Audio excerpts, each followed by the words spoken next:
الحمد لله والصلاة والسلام على رسول الله اما بعد.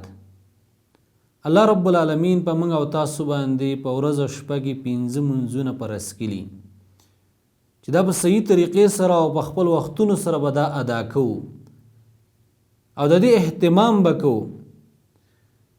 لیکن محترمو نن که موږ او تاسو وګورو نو د سحر منځ په دې کې موږ ډیره زیاته سستی کوو او په دې باندې زه یو څو خبرې کوم د صلات الفجر اهمیت، د سحر د منځ اهمیت چې دا څونه اهم منځ دی. ټول منځونه اهم دي لیکن په دې کې موږ سستی ډیره زیاته کوو او دا اکثر خلکو نه پاتې کیږي. او وجه دا محترمو چې کله یو سړی د شپې ناوخته پورې ناستي یا موبایل کې مشغولي یا سی په گپ شپونو کې مشغولي نو بیا د سحر دا منځ پاتې شي، حالانکه چې د سحر منځ د څونه اجر لري.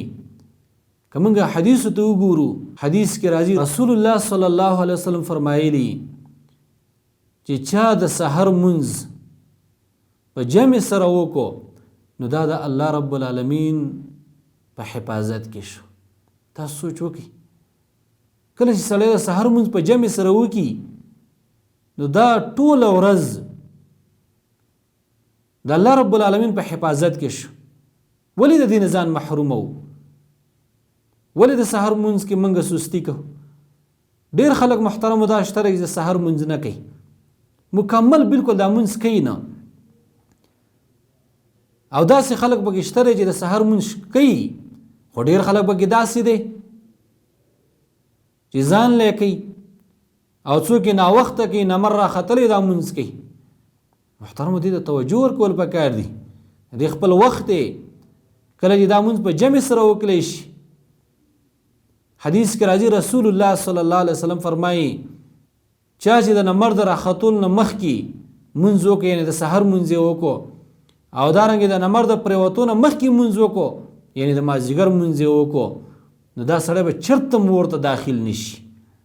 دې حدیث ته سړی وګوري کله چې د سحر منځ سړی کوي دا سړی به الله رب العالمین جنت ته داخلوي، دا به د جهنم نه محفوظي، دا سړی به الله رب العالمین ورته نه داخلوي.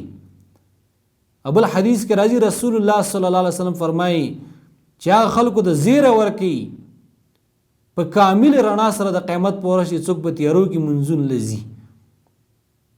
او دارنګې محترمو حدیث کې راځي د الله پیغمبر فرمایي چې چا د ماخوستن منځ په جمع سره وکړو نو دا داسې دی لکه نیمه شپه چې ولاړ یو عبادت یې کوي، او بیا چې سحر منځ وکړو په جمع سره نو دا داسې دی لکه ټوله شپه چې دا ولاړ یو عبادت یې کوي. دا څونه اجر دی محترمو، دې ته سوچ کول پکار دی. د دنیا 2 ورځې ژوند دی، دا خو ختمیږي. الله پیغمبر فرمایي که چېرته خلک په دې پیدې چې د ماخوستن او د سحر په منځ کې څونه پیدې دي او څونه اجرونه دي نو دوی به ورته په خپړو باندې راتلی. بیا که په خپړو ورته راتګ وي نو هم به ورته راتلی. خو افسوس دا دی چې موږ ته هیڅ قسم مشکل نشته دی، خوف او خطر نشته دی، بیا هم د سحر په منځ کې زموږ نه سستي کېږي. د 12 د 1 پورې موږ موبایل کې لګیا یو، د یو بل سره رابطې کوو، دارنګې یا به مجلسونو کې ناست یو ګپ شپ لګو، او بیا د سحر منځ ته نه پاڅو، نمر راوخیږي او پاڅو، نو یا څوک منځ وکړي او یا یې ونه کړي خپل کاروبار ته وځي. محترمو د سحر منځ دا ګورئ ډېر یو اهم منځ دی، ځکه د ورځ هغه شروع د دې نه کېږي چې کله ته د سحر منځ په جمع سره وکړي ورځ به دې ښایسته وي، ډېرې زیاتې پیدې پکې دي، قیامت په ورځ به الله رب العالمین رڼا درکوي. دارنګې داسې سړي ته زیری دی چې دا سړی به الله رب العالمین جنت ته داخلوي، د جهنم به بچ ساتي. داسې سړي ته ملایکې دعاګانې غواړي. دا څونه پیدې دي محترمو، داسې سړی د الله رب العالمین په حفاظت کې. غرض دا دی چې په خپل ځان باندې رحم کول پکار دي. دا جونسم روان دی، دا خوب دیم زمونږ نه ډېر وخت نیولی، دارنګې دی فضول مجلسونو او دارنګې د پالتو کارونو زمونږ نه ډېر وخت نیولی. محترمو د خپل وخت قیمتي کول پکار دي، د سحر مونځ ته پاڅېدل پکار دي، په جمع سره ادا کول پکار دي. د څونه پیدې پکې دي، د دې پیدو نه ځان محرومه کول نه دي پکار. الله رب العالمین دې موږ ټولو ته د عمل کولو توفیق راکړي. وصلی الله علی خیر خلقه محمد و آله و صحبه اجمعین.